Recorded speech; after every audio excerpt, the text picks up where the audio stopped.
Yung pagbubuli nyo sa ganon, para nyo nang binuli ang Class DE. Tuwi mong iniipit ang isang Duterte, nararamdaman yon ng ordinaryong tao kasi sila, iniipit na sila buong buhay nila. Ngayon lang sila makakahinga na, may champion kami. At yan champion na yan, pinasalamat nila ng 6 na taon na nanungkulan sa kanila. Siguro ang masasabi ko lang, maghintay ho tayo sa darating na Mayo. Ang Pilipino maaring tumatahimik, ang Pilipino nagmamasid. Pero pagdating sa Mayo 2025, mararamdaman po natin ang galit ng isang Pilipino na niwala sa leader na inyong binababoy at binabastos. Dapat kung puro negative ang epekto nitong illegal na droga, war on drugs, dapat doon sa i-survey mo yung tao, magmamatch siya. Tama yan, Admar, no? Makikita natin kung paano ginagamit ang datos, kung paano ginagamit ang generalization na minsan hindi naman naaayon dahil hindi nga yun ang datos. Napakahalaga na mag-file tayo ng kaso. Again, babalikan ko sa kasaysayan natin, tanging si Presidente Duterte lamang ang hindi humingi ng pagbibilang o pagninilay-nilay sa mga ginawa ng previous to him. Kung titingnan natin si Presidente Estrada, naalis sa pwesto, kinasuhan, okay? Pero ang nagbigay rin ng pardon ay si Gloria Macapagal Arroyo. Nung si Arroyo tiningnan, hinusgahan ng gobyerno ni Presidente Aquino, sino ba ang lead character doon? Hindi ba si Secretary De Lima? Bakit ba tayo tuwing nagbabago ng administrasyon, sinisisi natin yung datihan in the hope na makaklaim tayo ng justice? Nung umupo si Presidente Duterte, ang sabi niya, walang mangyayari sa aking ganyan. Nahuhusgahan ko si Presidente Aquino. Abay, ang dami nangyari kay Presidente Aquino, pero tumahimik ang bayan. Nung sinabi ni Presidente Duterte, hindi, wag na natin tingnan yung nakaraan. Ayusin natin ang bayan natin. Doon pinalakpakan siya. Siya lamang ang presidenteng hindi tumingin sa nakaraan. Ngayon, nung natapos siya, at sabi mo nga, no, the survey results showed a high trust rating, a high approval rating. Pero anong ginawa nitong administrasyon na ito? Hindi ka pa nakakaisang taon, hinanapan mo na ng ipupukol sa Duterte. Nagsimula sa anak, tapos ngayon ang ama. Bakit? Dahil ba yan gusto nyong magkaroon ng accountability o dahil tinitingnan natin paano ba kami magtatapos sa aming termino? Kung ang haharapin natin ay Duterte. Alam mo, Admar, ang hindi nila nakikita, tuwi na lang nagsasalita ang Duterte, lumalakas ang Pilipino at tumitibay ang pananalig nila na ito ay political persecution. Uulitin ko, no? Yung sinabi ni Senator Trillanes na ire-ready ang impeachment, hindi ba yan talagang hagaran na ginagamit ang Kongreso to search? Parang witch hunt eh. Naghahanap ka ng rason para i-impeach. Paano mo mai-impeach ang isang vice presidente using data of 2016? Paano mo mai-impeach ang isang vice presidente kung ang COA ay hindi pa tapos doon sa kanilang pag-audit? No? Paano mo mai-impeach ang isang vice presidente na gusto nyong ilabas kung saan ginamit ang Confidential and Intelligence Fund?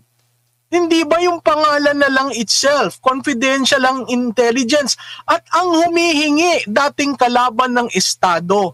Tama ba yan? Hindi ba yan borders in national security issues? At gusto ninyo, itong administrasyon na ito, na isawalat lahat yan. dahil gusto nyong lumpuhin o ibagsak ang Duterte. Muli, maling-mali yan kasi ang dami-dami pang issues na kailangan nating pagtulungan. Hindi ho itong pagbabagsak sa mga Duterte. And maliban dyan, yung pangungwenta ng nai-contribute niya sa pagkamanalo daw. Di ko lang alam kung ito ba ay legit na talagang siya yung binoto niya, si PRRD, or baka iba yung kanyang ikinampanya.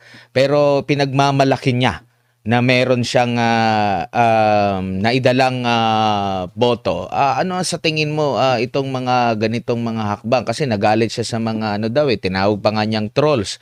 Kala ko ba vloggers, Duterte supportive vloggers, tapos naging trolls? Alam mo, Admar, ang buhay ng politika, maging ikay nasa Pilipinas o sa ibang bayan, ang trolls have always been there with the advent of social media. To claim that you made someone win, let's go with the statistics. Madali yung mag-claim Pero kung maipapakita mo sa 6th district ba, nanalo ba ang Duterte dyan? Doon ba sasamahan nyo sa simbahan? Nanalo ba ang Duterte dyan? Mahirap yung sa simbahan kasi sacred ang voting. Madali siguro doon sa 6th district kasi mapapag-aralan mo ang datos. Sa aming pag-aaral, may 30 provinces na nanalo ang Marcos, may 35 provinces na nanalo ang Duterte. That is based on the 2022 election results. Marami pang pwedeng pag-aralan para ma-determine sino ba talaga ang nakatulong. Pero kung titingnan uli natin, ano ba ang historical average ng Marcos vote? Ano ba ang historical average ng Duterte vote? Makikita natin sa ang Duterte vote, kayang mapanalo ang isang taong hindi kilala. Assistant lamang ng presidente. Yan po ay si Senator Bongo. Ang Duterte vote, kayang gawing number 1 ang pinag-awayan sa 12 na posisyon noong 2022 at yan po ay si Senator Padilla. So kung titingnan natin yan, ang ibabalik kong tanong sa administrasyon, sino ba ang naipanalo nyo? Na on your own.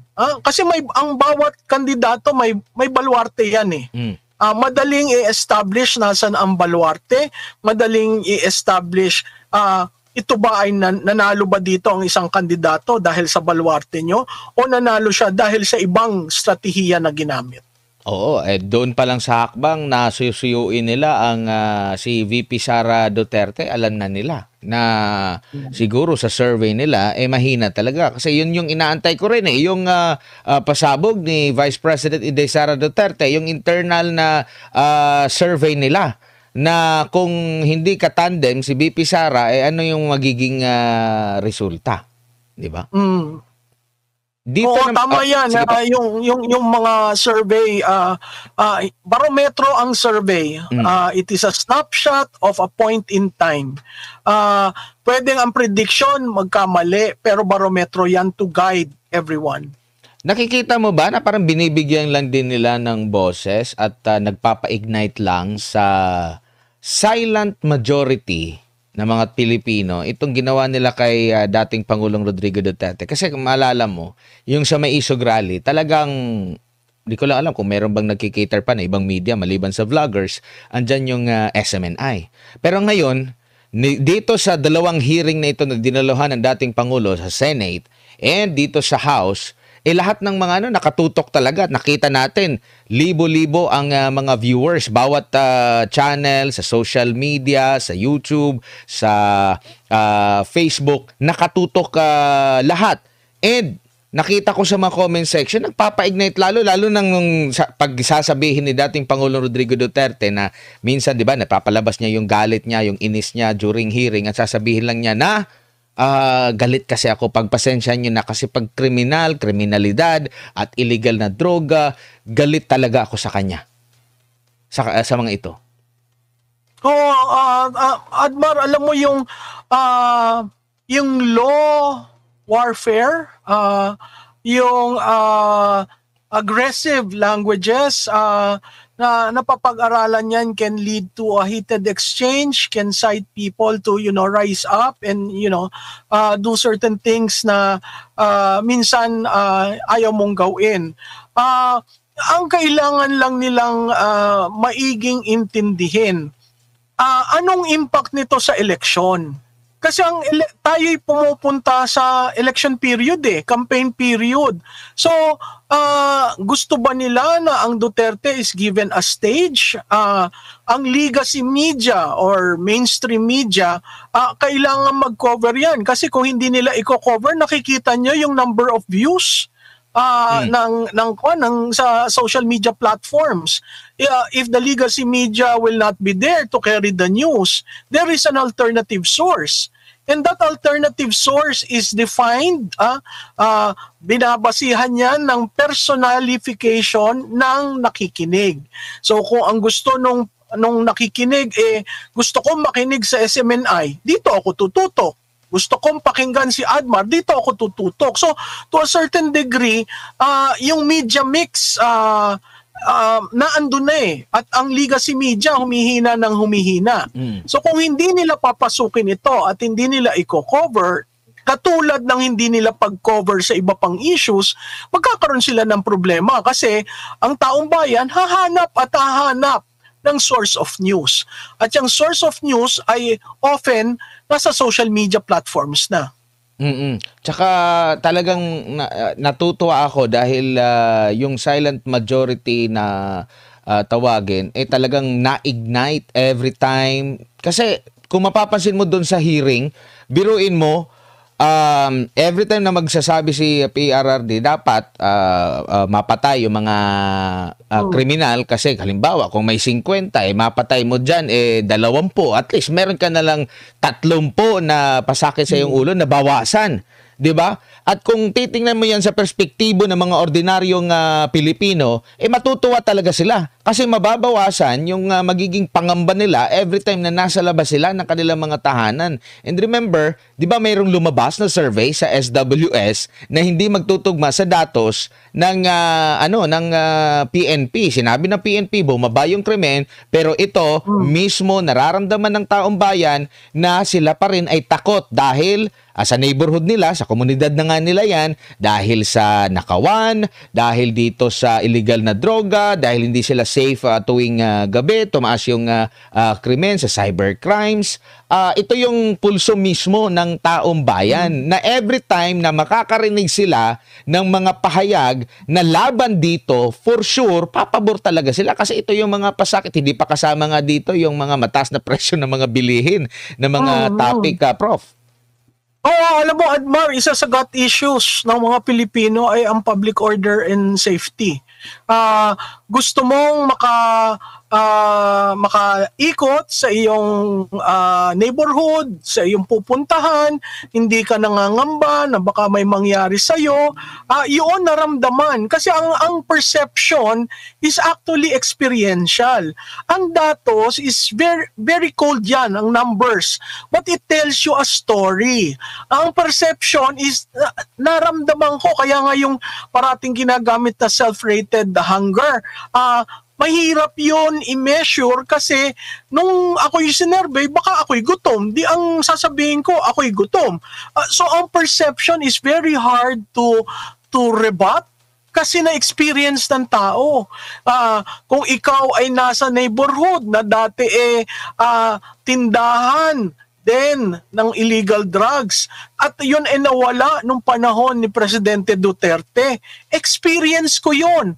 Personal ko yun. So makikita mo ang reaction sa EJK is very personal. Kung ikaw ay may kapamilya na gumagamit ng illegal drugs, personal ko yun. Natuto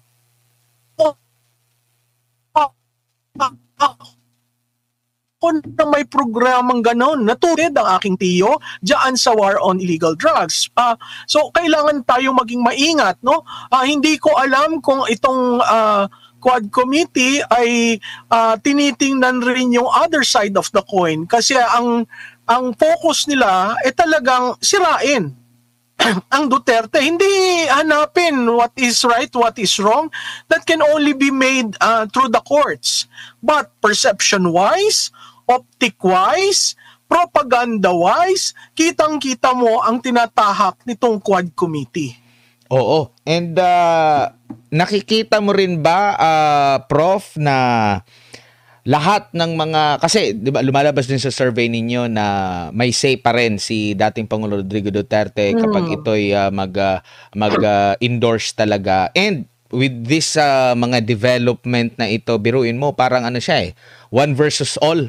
Wala yata, isa lang yata yung nanindigan doon no? Yung Duterte Youth Party List. The rest, talagang pumupukol. Pero mayroon ako nakikitang ilang mga kongresista na pa-play safe dahil sinasabi nila, hindi ito galing sa akin. Galing ito sa isang resource person. Alam mo, parang umiiwas din kasi alam mo na, baka apekto sa kanila. Parang binibigyan pa rin talaga nila ng credit indirectly itong si dating Pangulong Rodrigo Duterte. Pero yung optics na pinagtulungan mo, pinapunta mo doon ng maaga, umabot ng mahigit kalahating araw. 14 hours yata na nandoon ang dating Pangulo, binugbog nyo, kumbaga pinagtulungan, pero parang ang dating is walang ano sa kanya. Kumbaga, makakatulong ba ito lalo na sa mga i-endorse pa ni dating Pangulong Rodrigo Duterte kasi mag-isa lang siya dyan Yun yung optics Ayaw nga pagsalitain at ayaw nga magbigay ng ng mga yung sa council. Every time na pinapagalitan pa nga pag may ibubulong lang. Makinig ka, ganito, ganyan. Alam mo, Admar, may sinabi ang isang chairman dyan yung tungkol sa respeto at deference, no? Iba daw ang pagrespeto, iba daw ang pagde-defer. Alam mo kung ang tao ay rene-respeto mo, you readily defer. Itong ginawa nila na collective na pagbubugbog sa dating presidente, may balik yan sa eleksyon. Itong pagpipilit nila ng naratibo nila na walang naratibong tama kundi sa kanila. Again, titingnan mo, sino ba si Presidente Duterte represents what symbol in Philippine culture? Hindi ba yung outlier, yung tagalabas, na hindi ma-accept ng establishment na ito naging presidente, nagmumura, hindi marunong magsuot ng barong, hindi marunong mag-speak ng the English that Manila is so used to. Yung pagbubuli nyo sa ganon, para nyo nang binuli ang Class DE. Nakakalungkot kasi makikita mo yung great divide doon sa anong tawag doon, yung controlling class versus yung nasa baba, no? At tuwi mong iniipit ang isang Duterte, nararamdaman yon ng ordinaryong tao kasi sila iniipit na sila buong buhay nila, no? At ngayon lang sila makakahinga na may champion kami. At yan champion na yan, pinasalamat nila ng 6 na taon na nanungkulan sa kanila. Ngayong bumaba, gusto nyong durugin. Siguro ang masasabi ko lang, maghintay ho tayo sa darating na Mayo. Ang Pilipino, maaring tumatahimik, ang Pilipino nagmamasid. Pero pagdating sa Mayo 2025, mararamdaman po natin ang galit ng isang Pilipino na niwala sa leader na inyong binababoy at binabastos. Saka baka isipin pa ng taong bayan yan, maghanap tayo ng magiging kakampi ni dating Pangulong Rodrigo Duterte kasi mag-isa lang siya doon, wala man lang nanindigan. Pero itong mga ito siguro present pa during mga SONA ni dating Pangulong Rodrigo Duterte na every time na nire-report yung war on drugs kabilang sa nag-standing ovation. Pumapalakpat at tumitindig pa. Di ba?